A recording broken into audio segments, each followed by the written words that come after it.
খ্যাতিমান নির্মাতা মোস্তফা সরোয়ার ফারুকের ডুব ছবি নিয়ে বিতর্ক এখন তুঙ্গে।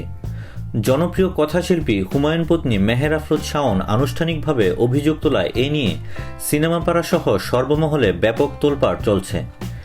এরই মধ্যে শাশুড়ি মেহের আফরোজ শাওনের বিপক্ষে একটি ফেসবুক স্ট্যাটাস দিয়ে বিতর্কে ঘি ঢালেন ঢাকা বিশ্ববিদ্যালয়ের আইন বিভাগের অধ্যাপক ডক্টর আসিফ নজরুল।